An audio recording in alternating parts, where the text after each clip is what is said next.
Hi friends, welcome to my YouTube channel.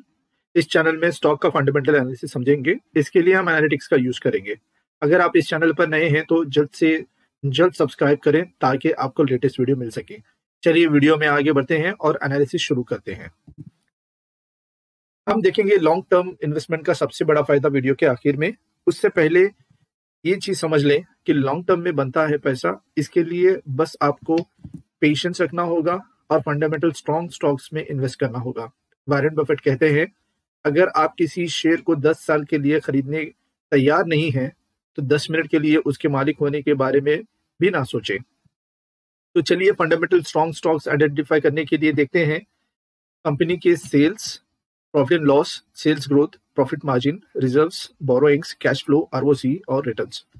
सबसे पहले हम शुरुआत करते हैं प्रॉफिट एंड लॉस। ये इनकम स्टेटमेंट है। इसमें देख सकते हैं कि कंपनी का रेवेन्यू और एक्सपेंसेस यहाँ पे आपको दिखाई देगा, जिसमें आप पता कर सकते हैं कि कंपनी के एक्सपेंसेस ज्यादा हैं, यानी कंपनी के खर्च ज्यादा हैं, या कंपनी की इनकम यानी हो गया आपका सेल्स।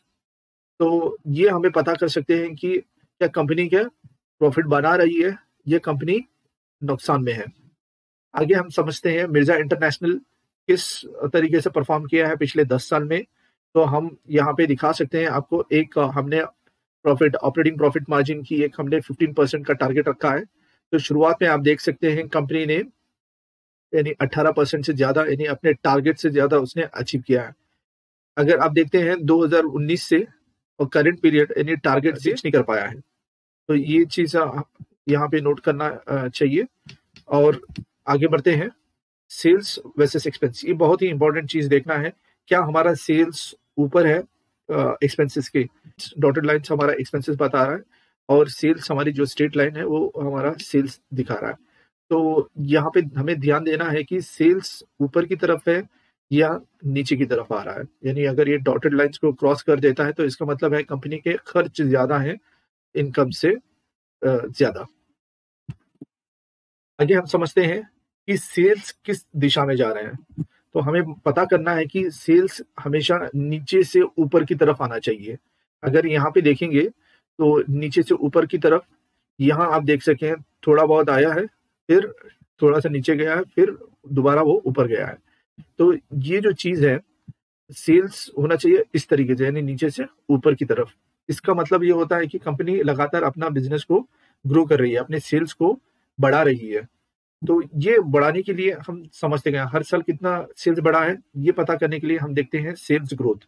सेल्स ग्रोथ होता है कि करंट पीरियड की जो सेल्स हुई है प्रीवियस पीरियड के साथ हम उसको माइनस करेंगे, फिर उसको डिवाइड करेंगे सेल्स प्रीवियस पीरियड का, उसको मल्टीप्लाई करेंगे 100 से, तो हमें पता चलेगा कि सेल्स की ग्रोथ कितनी हुई है। अगर पॉजिटिव नंबर आ रहा है तो इसका मतलब है कंपनी का सेल्स ग्रो हुआ है। अगर नेगेटिव नंबर आया है तो कंपनी का प्रीवियस पीरियड से कंपनी का सेल्स यानी कम हुआ है। यही चीज हम देखेंगे मिर्जा इंटरनेशनल पिछले 10 सालों में किस तरीके से परफॉर्म किया है। अगर आप यहाँ देख सकते हैं तो कंपनी ने पिछले 10 सालों में 10% का हमारा टारगेट है, जिसमें कंपनी ने यहाँ 10% से ऊपर भी परफॉर्म किया है और 10% से नीचे भी। तो यहाँ पे देखो 1% 4% के नियर बाई तक रीच किया है। और यहाँ पे 60% की ग्रोथ आफ्टर, यानी कोविड पीरियड के बाद, यानी 21 22 के इसमें उसने 60% का ग्रोथ किया है। यही चीज हम जब एवरेज देखते हैं तो एवरेज के हिसाब से हमारा टारगेट के ऊपर दिखाई दे रहा है। तो इसका रीजन है कि यहाँ पे जो 60% हुआ था उसकी वजह से इसका एवरेज यानी 10% से ऊपर आया है। तो आगे हम देखते हैं कि ऑपरेटिंग प्रॉफिट मार्जिन एक फाइनेंशियल रेशियो है जिसमें कंपनी की एफिशिएंसी को यानी इसको मेजर कर सकता है। कॉम्पिटिटर के साथ तुलना कर सकते हैं कि ये कॉम्पिटिटर कितना प्रॉफिट बना रहा है, ऑपरेटिंग प्रॉफिट, और हमारा कितना है ये देख सकते हैं। तो मेजर इंटरनेशनल कितना किया है वो देखने से पहले हम पहले समझेंगे ऑपरेटिंग प्रॉफिट किस तरीके से कैलकुलेट होता है। ऑपरेटिंग प्रॉफिट को हमने डिवाइड किया रेवेन्यू के साथ यानी सेल्स के साथ, उसको मल्टीप्लाई किया हमने 100 से, और उससे हमें पता चलता है कि कितना परसेंट बना है। तो मेजर इंटरनेशनल का पिछले 10 सालों में टारगेट के ऊपर आप देख सकते हैं कि शुरुआत में यानी 18%, यानी हमारा टारगेट है 15%, तो मेजर इंटरनेशनल 18% तक उसने ऑपरेटिंग प्रॉफिट मार्जिन बनाया है। लेकिन पिछले 3-4 सालों में यानी बिलो द टारगेट उसने अंडर परफॉर्म किया यहाँ पे। अगर ये चीज़ आप देख सकते हैं एवरेज, तो एवरेज ग्रोथ अगर देखेंगे तो यानी बिलो द टारगेट किया है। तो इसके बाद हम देखते हैं रिजर्व्स एंड बोरोइंग्स। रिजर्व्स और बोरोइंग्स क्या है, कंपनी के पास कितना पैसा है, और बोरोइंग्स है कंपनी ने कितना डेट लिया है। कंपनी ने जो उधार लिया था वो लगातार बढ़ा रही है या घटा रही है। तो जब ये चीज़ हम देखेंगे, यहाँ कंपनी अपना यहाँ पे टारगेट है 85% का कम से कम रिजर्व्स होना चाहिए। तो यहाँ देख सकते हैं कि कंपनी के पास डेट था और पिछले 2 सालों में कंपनी ने डेट को कम किया है, और यहाँ देख सकते हैं कि कंपनी का रिजर्व्स बढ़ रहा है। अगर डेट कम हो रहा है तो ये अच्छी बात है। आगे कैश फ्लो के बारे में देखते हैं।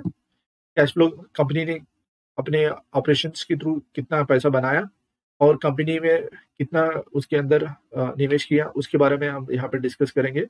तो ऑपरेटिंग कैश एक पॉजिटिव नंबर होता है, और कैश फ्रॉम इन्वेस्टिंग यानी यानी कंपनी ने जो अपने अंदर खर्च किया है, मतलब अपने बिजनेस को एक्सपैंड करने के लिए जब पैसा लगाया है, वो एक नेगेटिव नंबर होता है। जब हम दोनों को ऐड करते हैं, अगर उससे पॉजिटिव नंबर आता है तो हमें यहाँ पे जो ब्लू लाइन्स हैं वो नज़र आएँगी। अगर नेगेटिव नंबर है तो यहाँ पे ऑरेंज लाइन्स हमें नज़र आएगी।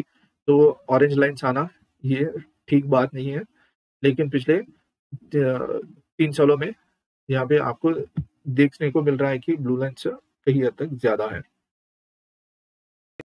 इक्विटी और डेट को दोनों को मिला के होता है, इसका रिटर्न कितना आ रहा है, ये हमें देखना होगा।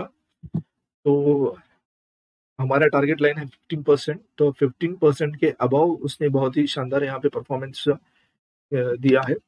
बट पिछले 2019 से 2021 तक उसने अंडर परफॉर्म किया है टारगेट लाइन से बिलो। फिर दोबारा उसने कम बैक किया है जैन 2022 से, यानी 22% की। तो ये वीडियो के आखिर में जो सबसे बड़ा फायदा आपको मिलने वाला था, ये हम देखेंगे कि तो मैं बता रहा था कि कंपनी का लॉन्ग टर्म में इन्वेस्ट करने का सबसे ज़्यादा फायदा, यहाँ पे आप देख सकते हैं कि कंपनी ने 3700% से ज़्यादा उसने यहाँ पे लॉन्ग टर्म इन्वेस्टमेंट का रिटर्न्स दिया है। तो इसी के साथ मैं अपना वीडियो यहाँ पे ख़त्म करता हूँ। मैं उम्मीद करता हूँ कि आप इस वीडियो को एंजॉय किए हैं और बहुत सारी चीज़ें सीखे हैं। तो प्लीज़ अगर चैनल को अभी तक आपने सब्सक्राइब नहीं किया है तो चैनल को सब्सक्राइब कर लें। अगर आपको कोई मनपसंदीदा स्टॉक है तो आप प्लीज़ बताएं, तो मैं कमेंट में मेंशन कर दें, तो मैं अगली वीडियो आपके लिए लेकर आऊँगा। अगर आपके कोई क्वेश्चंस हैं तो आप वो भी क्वेश्चंस आप कमेंट्स में मेंशन कर सकते हैं। Thank you for watching.